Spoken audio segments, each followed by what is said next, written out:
Not that long ago, I did a video on some simple root apps that you could use to improve performance on PUBG Mobile for Android, while mentioning that the configuration files are encrypted to prevent people like me from finding ways of dropping the graphics any further.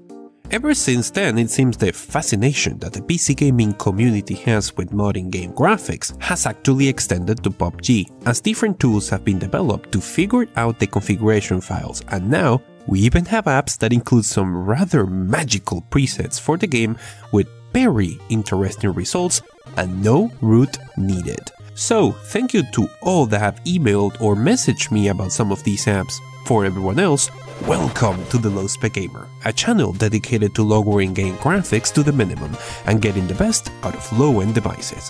Let's take a look at a couple of options you have for getting this game working on a weaker or older phone. For the purposes of this experiment, I will be using a GPT XD Android handheld, which I review on this video in the corner. It is starting to show its age for very intense Android games, and since I hate playing PUBG on a touchscreen, it has a functionality that allows me to map the controller to the touchscreen. Neat. The main app most of you have been emailing me about is Graphics Tool for Battlegrounds, which has a fair amount of options. It not only has graphical presets, but also options for shadows, anti-aliasing and resolution. Resolution will not be of great help, since the game already seems to be using 960 by 540 on the lowest settings, and if you change shadows or anti-aliasing, it seems to override the graphical preset. So, I will ignore that and go for the lowest preset. You can also remove the FPS limiter if your phone is still not supported for 60 FPS. Now, a more updated, quick, no-fuss solution is the HD Graphics Tool, an ad-supported app with just 3 quick presets for the game. All that you need is to pick a preset, of which I will be picking the lowest one, obviously. This also removes the FPS limit. If you're looking for the easiest one-click solution, this is it. Also, while this video was being worked on, the app updated and added advanced mode that you can use if you want better control. However, I will stick to the lowest pre-made preset from before. The effect generated by any of those two apps was very interesting. It reminds me of what you could do on older versions of PC PUBG. A quick direct comparison of in-game footage makes it very clear how the quality of things like textures have been dramatically reduced. The insides of houses are particularly interesting to look at. I love it. Now this makes me wish every mobile game had configuration files to play around with. In terms of performance, it was not perfect, but maintained itself close enough to 30 FPS to be comfortable and rather enjoyable. Another option that you might be considering is doing the complete reversal. If Android PUBG is better optimized than PC PUBG, why not play PUBG Mobile on PC? For that experiment, I picked a test setup using this dual-core Intel Pentium with its integrated Intel HD and 4 gigs of single-channel RAM. Since we're essentially emulating an Android device for these purposes, the CPU is going to be the strongest issue here.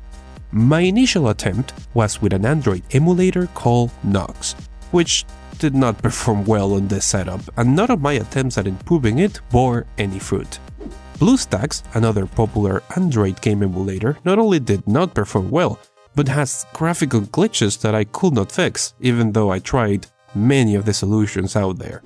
Unsurprisingly, the one that worked well was Tencent GameBuddy, an emulator made by the same Chinese giant company that developed mobile PUBG. It is a quick, no-fuss way of launching the game with already pre-mapped keyboard and mouse controls. In my test setup, I saw somewhere between 25 and 30 FPS, which is pretty acceptable considering that this setup is not able to run regular PC PUBG in any way. So, that is not a bad substitute. It is just a damn shame that you cannot access the configuration files to reduce graphics further on this emulator. Mobile PUBG is a bit more streamlined and simplified compared to the PC version, but it still offers a complete free-to-play experience, so if you're going to give it a try, this is the emulator I recommend. It is truly amazing how emulator technology has advanced, and how can an entry-level CPU simulate a phone this well? If you're like me, you probably wonder all the time how this works, how do computers work, how does memory work? Well, if you're the curious kind, but regular education makes you a little bit sleepy, you could try Brilliant. Stay with me here because this is really cool. This is a website that teaches you stuff by solving problems in a visually interactive manner. It has courses on computer science stuff like memory management to like courses on computers algorithms that are actually fun to learn with. It is better than good. I will get as far as to say it is brilliant. Huh? Okay, I will stop. Use the link down in the description and the first 200 people will get 20% off their premium subscription. That way, you're getting a nice discount and you're supporting the channel. And thank you if you're sponsoring this channel on Patreon.